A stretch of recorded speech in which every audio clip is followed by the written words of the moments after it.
반갑습니다. 타임 레버리지. 시간을 들여 막대한 수익으로 치환한다. 2015년이 밝았습니다. 여러분들 새해 복 많이 받으시길 바라겠고요.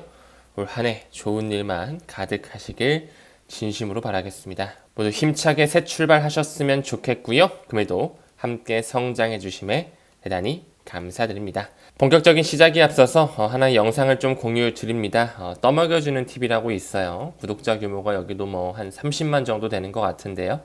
리플 XRP에 대해서 가치 투자를 전파하고자 리플 빅뱅의 저자로서 인터뷰하고 왔습니다. 고정 댓글에 영상을 링크 남겨둘 테니까요. 혹시라도 참고하고 싶다, 한번 봐봐야겠다라고 하시는 분들은 시청해 주셔도 좋을 것 같습니다. 사진을 조금만 더 잘 나온 거를 써주시면 좋지 않았을까. 뭔가 좀 미쳐있는 사람 같아요. 그쵸? 네, 좋습니다. 2025년인데 새 출발을 또 이렇게 할 수 있게 돼서 영광스럽게 생각하고요. 다음 자료 같은 경우는 전 세계 기업에서 비트코인을 가장 많이 보유하고 있는 탑 60에 대한 목록입니다. 역시나 우리가 잘 알고 있는 월가의 대주주가 섭렵하고 있는 마이크로 스트래티지가 약 45만 개 정도의 비트코인을 가지고 있으면서 1등의 자리를 가지고 있죠. 그들은 마이크로 스트래티지를 통해서 지속적으로 비트코인을 모아가고 있고, 여러가지 채굴 업체, 여기 나오는 마라톤 디지털, 마라홀딩스로 이름을 바꿨죠. 핫8이라든지 라이어 플랫폼, 클린스파크 등등 그 채굴 업체를 통해서도 비트코인을 굉장히 공격적으로 모으고 있으며, 코인베이스라든지 갤럭시 디지털을 통해서도 비트코인을 공격적으로 모으고 있죠. 또한 이 갤럭시 디지털 같은 경우는 마이클 노버그라치가 이끌고 있으면서 아이파이낸스 인코퍼레이션, 테더의 뿌리에 직접적으로 크게 투자를 단행했다라고 말씀을 드렸고요. 또한 최근에 미국의 상무부 장관으로 임명됐던 하워드 러튼인 역시나 그가 이끌고 있는 사모펀드죠. 캔터 피츠제러드를 통해 테더의 뿌리에 직접적으로 투자를 했었다라는 것을 미루어 본다면, 테더 역시 그들이 조금씩 미카법을 준수하지 못한다는 명분으로 시장 점유율을 점점 내려놓고 있죠. 이 역시 그들의 시나리오일 수 있으며, 내년에 대공황이 나올 때 테더에 대한 붕괴 이슈 또한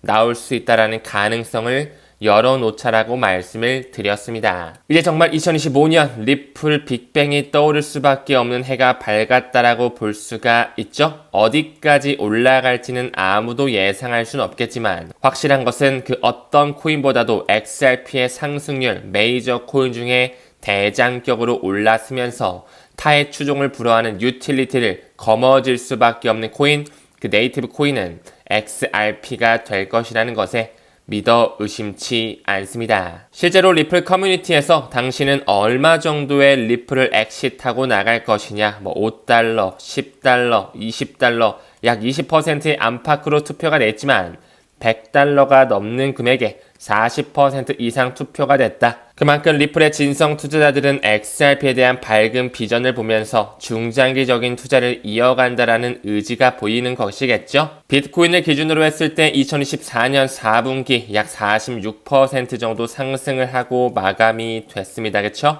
이제 2025년이 됐기 때문에 16년도와 17년도 패턴, 17년을 주목해야 되고요. 20년도와 21년도 패턴, 21년을 주목해야 되고, 이제는 이더리움의 알트 시즌을 주목해야 된다. 17년도 1분기 패턴, 21년도 1분기 패턴 굉장히 좋은 상승 흐름을 보여줬죠.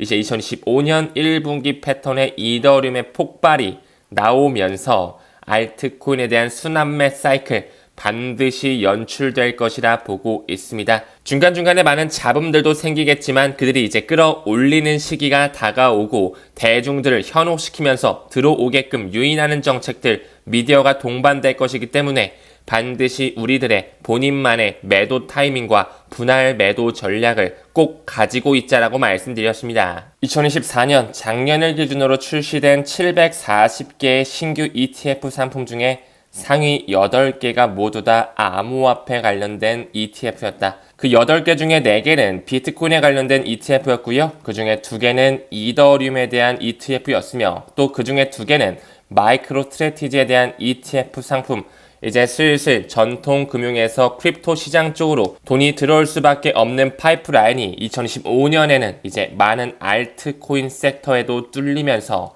더 큰 성숙기를 밟아가게 되겠죠. 이제 우리가 기다리고 있는 리플에 대한 현물 ETF 블랙록의 출시에 대한 신청 천천히 기다리면서 그때가 어느 정도 리플에 대한 큰 가격 상승이 나올 수 있는 재료로서 활용이 될 것이다 보고 있습니다. 지금 아직까지는 비트와이즈, 위즈덤트리, 21 쉐어즈, 그레이스케일의 라지캡 펀드 등등 몇 가지는 신청이 됐지만 세계 최대 자산 운용사 블랙록이 신청을 해줘야 된다고 말씀을 드렸죠.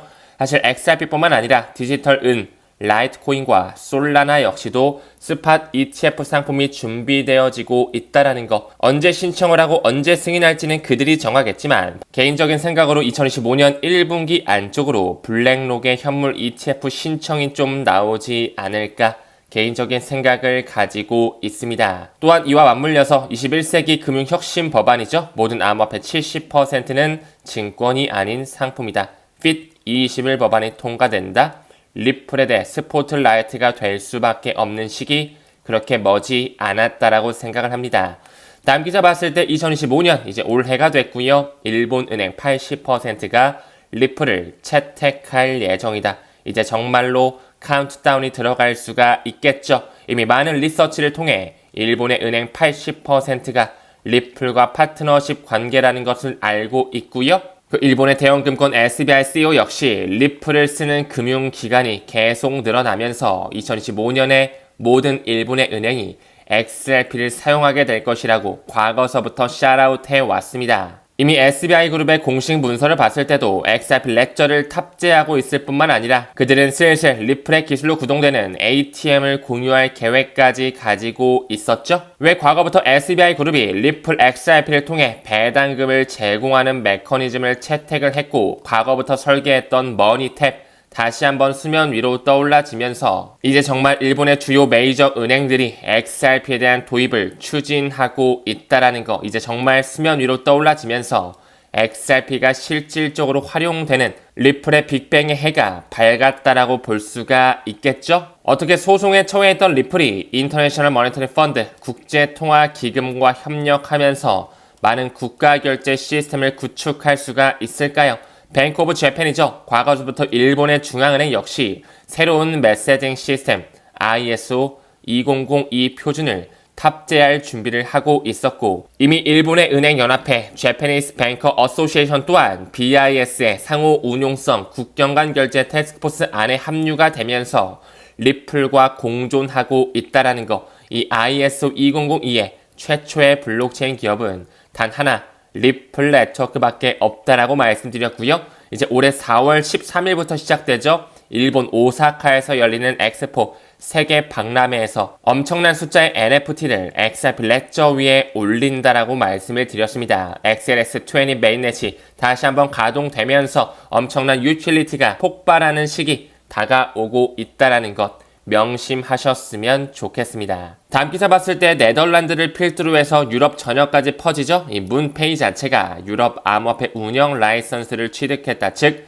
유럽에서 제정한 미카 법안을 통과했다라는 것이겠죠. 이 문페이 역시 미카를 통과했다라는 것, 즉 합법적으로 규제의 명확성을 가지면서 결제 플랫폼을 이어갈 수 있다라는 것. 이 문페이의 역시나 리플의 USD, RLUSD가 상장이 되면서 이제 완전히 구매가 될 수 있는 토대가 마련됐다라고 볼 수가 있습니다. 어제 영상에도 언급드린 것처럼 많은 증권거래소, 암호화폐 거래소에 계속적으로 RLUSD가 상장 목록에 올라오면서 거래량이 급증하고 있다라는 거. 유럽의 미카 규정 역시 리플 XRP를 증권이 아닌 화폐로 이미 제정하고 있었으며 FCA 금융행위감독청으로부터 아착스를 통해 리플과 RWA 산업까지 함께 영역을 확장하고 있었다 말씀을 드렸죠. 이 RLUSD 유틸리티 증가로서 거래량 170% 이상 급증하고 있다라는 거. 아직까지 테더사에서 찍어낸 USDT 미카법에 대해서 준수하지 못했다라는 명분으로 상장 폐지에 대한 불확실성이 공존하는 시점이고요.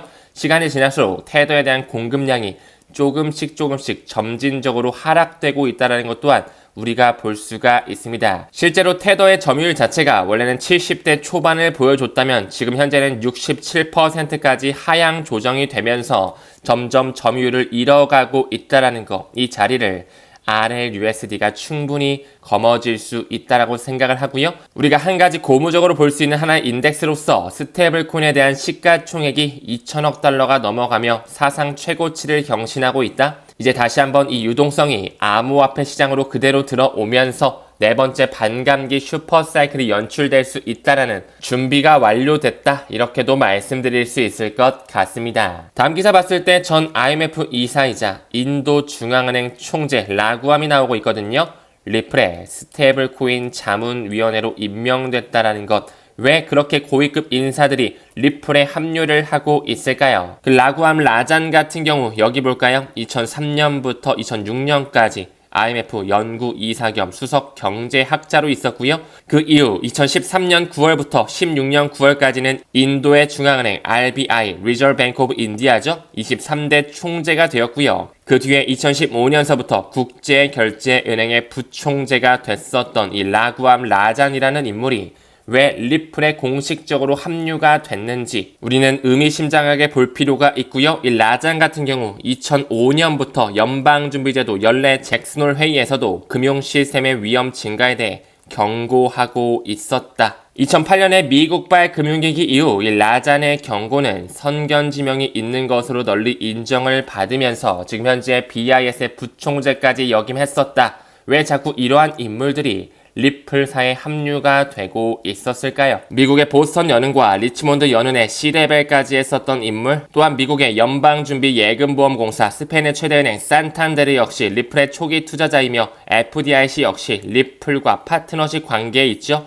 크리스 라슨 리플의 회장뿐만 아니라 골드만삭스의 자회사인 서클과 세계 최대 회계법인 딜로이트의 고문이 왜 리플사에 연결되어 있는지 우리는 잘 눈여겨볼 필요가 있으며, NYDFS 뉴욕의 금융감독청에서 RLUSD를 인정했다? 이제 리플에 대한 소송의 종결 머지 않았다라고 말씀드릴 수가 있습니다. 이러한 고위급 인물들이 왜 자꾸 리플사에 진입을 해서 자리 바꿈이 이루어지고 있는지요? 연준의 뿌리, BIS 뿌리, IMF의 뿌리, 그 달러와 유로와 그리고 엔, 파운드, 위안화까지 5대 기축통화의 주인장들이 리플의 뿌리와 무관하지 않다는 것을 반드시 명심하시길 바라겠습니다. 또 하나는 전문가는 리플과 SEC의 소송이 완전히 끝나게 되면 어느 정도까지 가격이 오를 수 있는지에 대해서 예측을 하고 있거든요. 궁극적인 그들의 목적은 약 10달러 정도를 설정하고 있네요. 어디까지 오를진 모르겠지만 많은 분석가들은 최소 5달러에서 10달러까지의 목표를 설정하면서 차트적 패턴을 지속적으로 공유하고 있습니다. 지금 현재 3,000원 정도의 가격, 현저히 아직까지도 너무나 저평가되어 있다는 것을 다시 한번 저 또한 말씀드리고 싶고요. 평단이 아닌 꾸준히 수량과 개수에 집중하면서 어느 시기까지 가져갈 수 있는지에 대해 포커스를 맞추시길 바라겠습니다.